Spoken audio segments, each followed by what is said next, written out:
Hi guys, samahan niyo po ako. Gagawa po tayo ng ice candy na kahit maulan-ulan ang panahon ay gagawa pa rin tayo ng ice candy. Hindi talaga pwede guys na wala po talagang laman yung ating freezer. Meron kasi ako mga suki guys na kahit maulan ang panahon, bibili at bibili pa rin sila. So hindi talaga pwede wala, dapat meron. So sayang po talaga ang benta. So ano ang nangyari sa freezer nito? Ba't walang laman?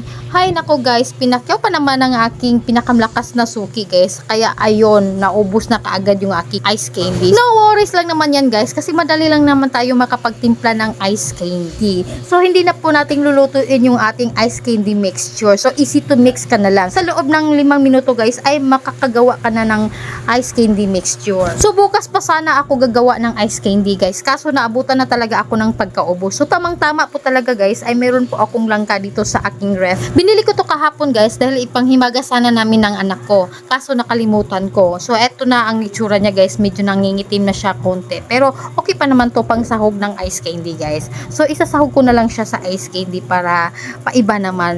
So for today's video, gagawa po tayo ng langka flavor ice candy. So ang ginawa ko po sa aking langka guys ay china-chop-chop ko lang siya. Hiniwa-hiwa ko lang po siya ng maliliit.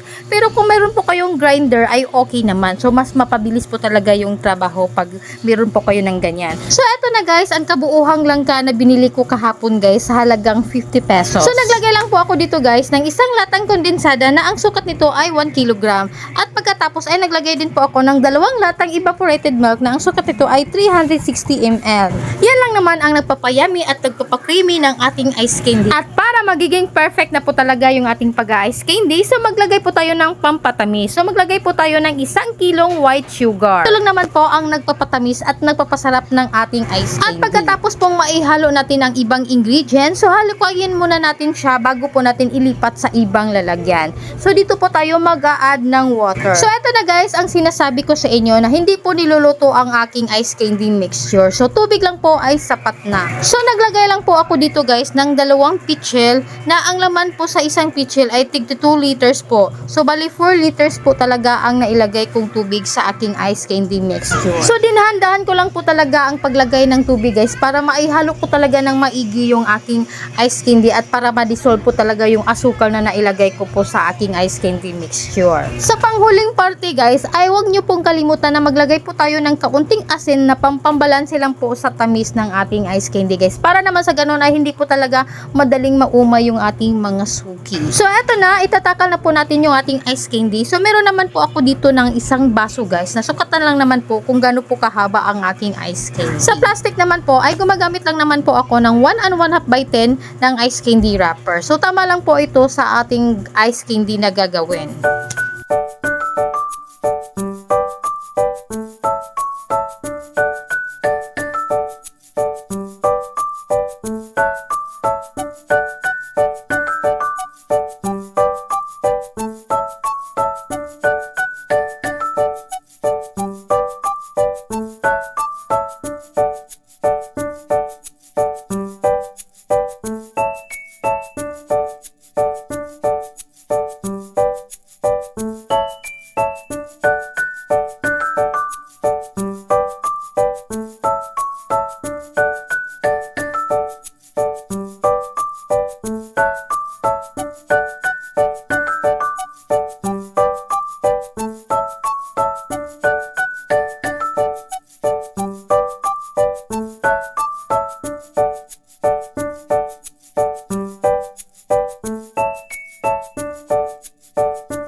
Guys, na super happy po talaga ako na nagtagal po talaga ako sa business na ito, na nakuha ko talaga yung panlasa ng aking mga suki guys at nagugustuhan po talaga nila at palagi po talagang nauubos yung aking ice candy guys. Sa isang ganitong set guys ay mga 2 araw lang po ito ubusin. Alam niyo ba guys, sa isang set ganito na karami ang magagawa mo. So ang puhunan lang naman ito guys ay nagkakahalaga po talaga ng 360 pesos. So ang magagawa po natin sa isang set ay magdepende po talaga yan sa plastic. So meron po kasing plastic na mataba, meron din plastic na medyo slimy po talaga siya. Sa akin naman guys, pag mataba yung plastic, iklian ko po yun ng kaunti. Pero pag slimy yung plastic, habaan ko po yun ng kaunti. So, ganun po ang adjustment na ginawa ko sa aking ice candy guys para makuha ko yung quota na 150 pieces. Pero minsan guys, hindi mo talaga maiwasan guys na sumobra o kaya kumulang sa 150 pieces. So, okay lang naman yan. 5 piso nga pala ang benta ko nito sa aking ice candy guys at nakagawa po talaga ako ng 156 pieces. So lumampas po talaga ako sa quota guys, o diba? At salamat naman po kung umabot ka sa part na ito at sana po ay nagustuhan nyo po ang aking video at sana po ay may natutunan po kayo sa araw na ito.